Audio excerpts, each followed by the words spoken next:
So like I said, we are going to talk about in-app events and how Audible has been using them to supercharge our App Store strategy. Really relevant, especially with the announcements at Google I/O as well, now that they're going to be having in-app events. So if you haven't been using them already in the App Store, I do recommend starting if it's right for your brand strategy. You're going to want to probably then figure out how to use them on Google. So quickly, what are in-app events, just in case you're not familiar with them? Last year at WWDC, Apple announced that there are 3 new marketing tools that were going to be coming to the App Store. Product page optimization, custom product pages, and what we're here to talk about today, in-app events. In-app events officially launched about mid-November in 2021. Audible was right on top of that, and at that time, it was really relevant. We had a Audible live event that was going on, so that was the first one that we put up with John Lithgow.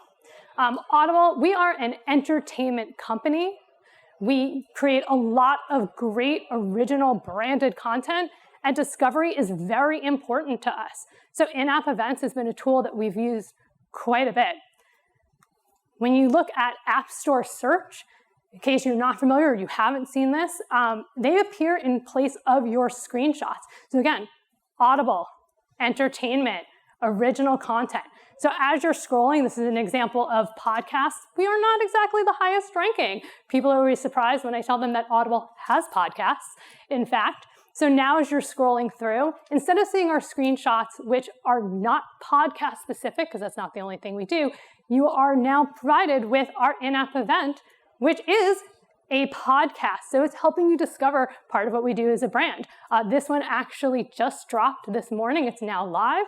It's Fish Priest with Ethan Hawke. Highly recommend it. Like I said, you're scrolling, now all of a sudden you're like, wow, what is that? I want to go listen. It impacts your ASO. Again, it's helping with that discovery. In addition, it enhances your ASA. So a brand like Audible, there are keywords we do highly rank in. Audiobooks, that is one. So now with our ASA, you will see our screenshots, and then instead of continuing to see the screenshots, you're again going to see one of our in-app events, which is about one of our new audiobooks that has been, a new title that is live. What it looks like in the product page. So if you do have the app already installed, it sits above your screenshots. Otherwise, it sits below. You can see again, highly engaging content. And then when you click on it, you do get the sort of broader detail view, which also works as a landing page for both your paid and owned media. And we will go through an example of that later and the results that we saw doing that. Event notifications, another thing that's great for a brand like us. So events have both a preview and a live state. When it is in the preview state, you see the little bell in the top corner. You can choose to get notified when an event is going to happen. In this instance, this was for our upcoming live event. And what's really nice is that Apple then sends a push notification when your event goes live. So they do not have to be opted into your app specifically. This is through Apple's UI. So it's a really great marketing tool that's there for you. Now that we walked through what they are, how has Audible actually been using them? So we use them for discovery, right? We have lots of really great original content. We want to get the word out, announce live events, which we just mentioned. But we also do things like major updates and promotions. So this is an example of Audible launched a new annual plan, discounted annual plan in Apple, 12 months for the price of 10. We used in-app events to get the word out. Since launching, we have globally published quite a bit of content. So we've done one special event. This is an example in Canada. We have Oracle 2 that actually just released this week. Ahead of that, in Canada, they decided to make this content free for Canadian listeners. You don't even have to be a member. So we're using in-app events to help get the word out. We've done 3 live events, 4 major updates, and I will actually say this is now outdated as of today. It's 16 premieres. So we are very aggressively using this globally. So a lot of our content, especially premieres, especially our English language markets, If it comes out in the US, it's usually also in Canada, the UK, Australia. We will use these live events globally. What results have we seen? You know, it's what everyone really wants to know. What is the value? So to start with, increased earned exposure. This is really important for us, right? So you have organic, you've got your paid, but earned. Apple uses these in-app events as part of their content strategy. So for brands that do submit to Apple today, right, they still use their Excel sheet, we can say, to understand what your upcoming content release schedule is. That helps them decide what's going to be on the Apps tab, the Today tab, but they also use this they have categories now, they're different in every country, called Don't Miss These Events or Events You Might Like. These pull directly from your in-app events. What's great is you control the copy. So while Apple determines what they want to say when they do feature you in other areas, this is your voice. You control that. So having these in-app events is just one more opportunity for Apple to feature you. They will also use it in their stories. So this is an example of what's new in apps this week, right? So again, they're pulling this from your content calendar. If you don't have an in-app event, they're just going to write a content blurb. People read. People like visuals even better. So as long as you're at least in a preview phase, it doesn't have to be up, they're going to pull it in. This is an example of Impact Winter. It was featured as part of the What's Releasing that week. You can see as you're scrolling through, it's this beautiful visual. It's intriguing. Like, what is that? You might actually click, right? And go through. Oop, clicker. There we go. Browse. So a little hard to measure, right? We don't have true A/B testing, so we're doing a lot of pre-post. We do see really encouraging signs that in-app events are beneficial for our brand as an acquisition tool.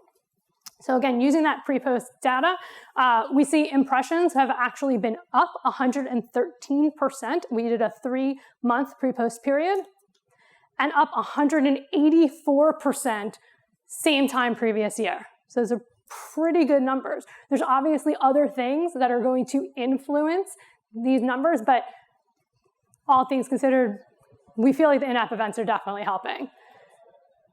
Search, again, looking at that pre-post, we had some things that were down, but again, we really think we're seeing a positive influence because of those in-app events.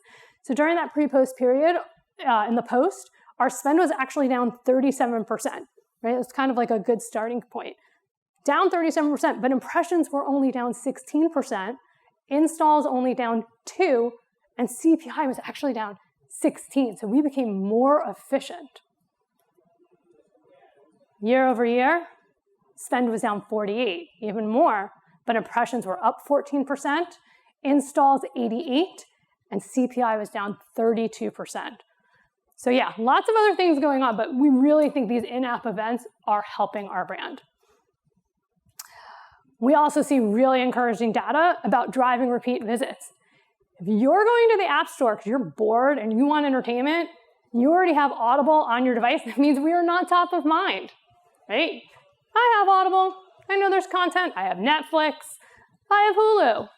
Man, I want to see what else is out there, right? So you go, do your search, right? All of a sudden you see an in-app event. You're like, wow, that looks really interesting. 47% of our in-app opens from these events are returning customers. We have now re-engaged you. We had you weren't interested in us, you saw our great content, you said, wow, I actually do want to open my Audible app and I want to listen to that.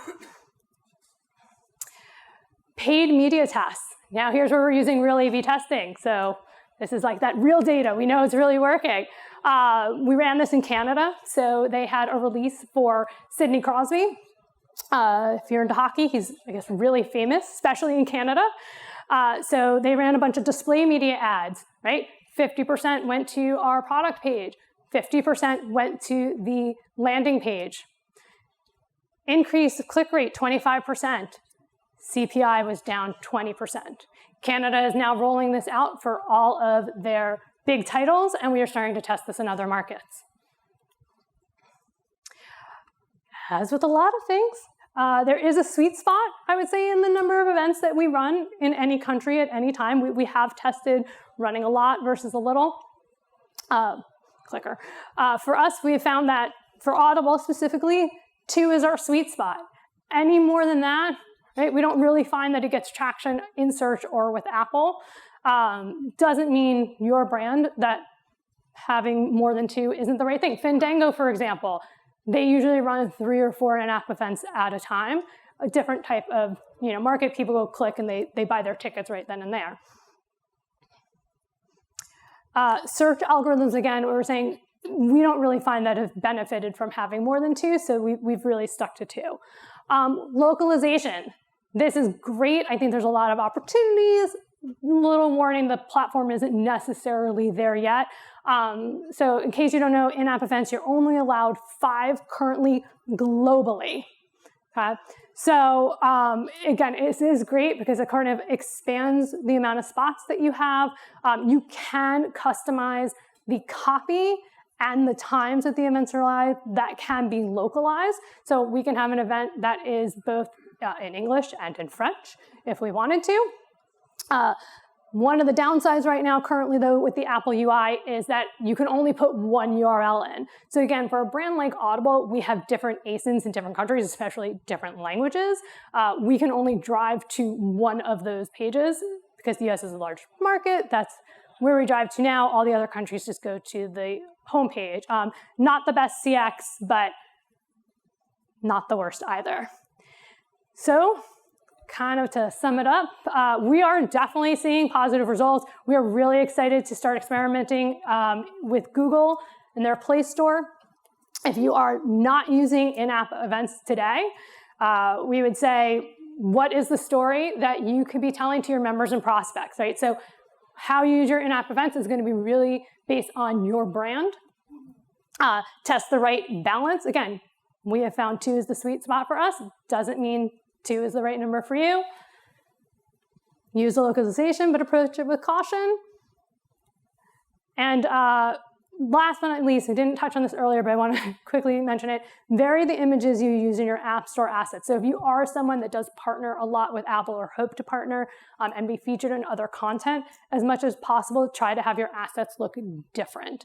That is a preference from Apple. They won't say no if they don't, because ours don't always, but if you can, it's just something to be thinking about ahead of time, right? What are your in-app events going to look like, and what might your other store assets look like? Thank you.